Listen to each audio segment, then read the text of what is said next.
Bismillahirrahmanirrahim. Assalamualaikum warahmatullahi wabarakatuh. Perkenalkan, nama saya Laode Abdurrahman Faiz dengan NIM R1C1230066. Baik, di sini saya akan mempresentasikan tugas 1 mata kuliah batubara, di mana tugasnya ini dia membahas tentang genesa dan lingkungan pengendapan atau lingkungan pembentukan batubara. Baik, lanjut ke yang pertama saya akan bahas tentang definisi batu bara.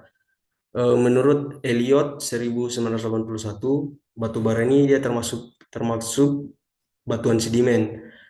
Batu bara juga ini dia adalah suatu senyawa yang heterogen, itu eh, dia ini campuran antara senyawa organik dan anorganik yang tidak tercampur secara merata.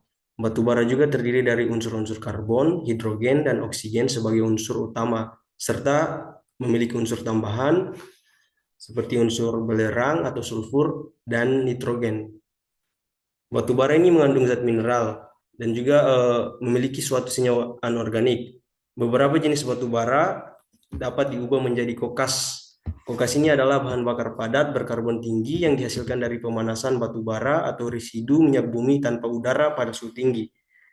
Kemudian kokas ini digunakan juga untuk pembuatan baja pada metalurgi. Beberapa jenis batu bara cocok untuk dimanfaatkan sebagai bahan bakar pembangkit uap di PLTU. Lanjut ke lingkungan pembentukan. Lingkungan pembentukan batu bara di ini terdapat di lingkungan rawa atau lahan basah yang miskin akan oksigen. Kemudian lingkungannya juga ini dia terdapat sisa-sisa tumbuhan purba yang telah terakumulasi dan membusuk sangat lambat, membentuk gambut. Kondisi ini ditambah dengan pengendapan sedimen di atasnya, menghasilkan tekanan dan suhu tinggi yang mengubah gambut menjadi lapisan batu bara melalui proses karbonisasi selama jutaan tahun. Lanjut ke proses pembentukannya. Yang pertama itu pembentukan gambut.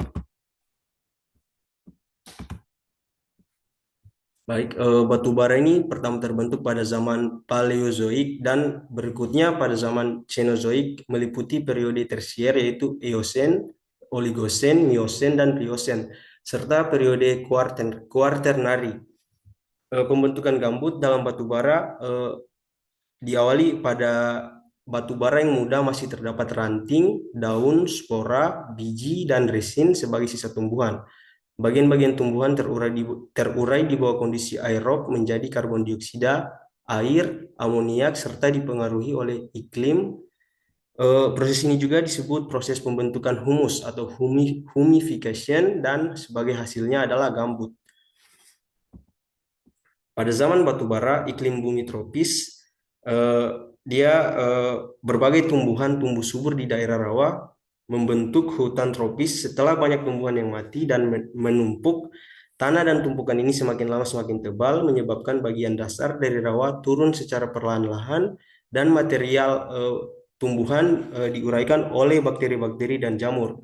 Tahap ini merupakan awal dari pembentukan batu bara yang ditandai oleh reaksi biokimia yang selama proses penguraiannya tersebut dia terdapat protein, kanji, dan selulosa mengalami penguraian lebih cepat dibandingkan dengan material berkayu atau lignin, dan bagi tumbuhan yang berlilin atau dia memiliki kulit ari, daun, dinding, eh, dan tepung sari.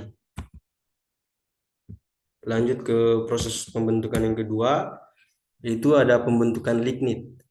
Di bawah kondisi asam dengan dibebaskannya H2O, CH4 dan sedikit CO2 terbentuklah material dengan rumus C65H4O30 atau ulmin yang pada keadaan kering akan mengandung 61,7% karbon, 0,3% hidrogen, dan 38% oksigen.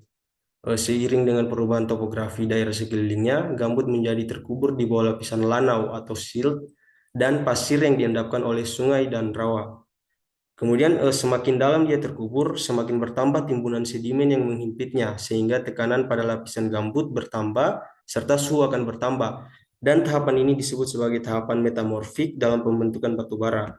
Kemudian penutupan rawa gambut. bakteri menjadi aktif dan penguraian dalam kondisi basah menyebabkan dibebaskannya CO2 eh, sehingga kandungan hidrogen dan karbon bertambah. Tahapan ini termasuk tahap pembentukan lignit, yaitu batu bara rank rendah dengan rumus perkiraan C79H5 5014. Lanjut ke genesa yang ketiga atau proses pembentukan batu bara yang ketiga itu dia pembentukan batu bara subbitumen. Tahap selanjutnya dari proses ini yaitu adalah proses pengubahan batu bara bitumen rank atau kadar pertengahan dan rank tinggi.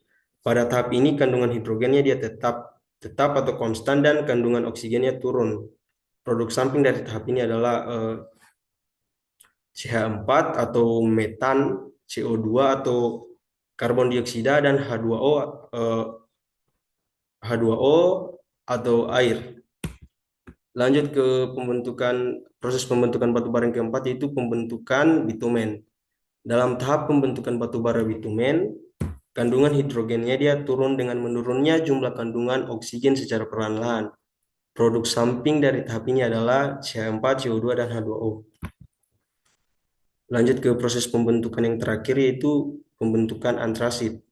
Pada tahap kelima ini atau tahap terakhir, oksigen hampir konstan. Hidrogen turun lebih cepat dibanding dengan tahap-tahap sebelumnya. Proses pembentukan batu bara merupakan serangkaian reaksi kimia. Kecepatan reaksi kimianya dikendalikan oleh suhu dan tekanan. Di sini bisa dilihat contoh batuannya dari yang awal, proses awal tadi, hingga proses antrasit. Ini contoh batu baranya pada setelah terjadinya pembentukan antrasit.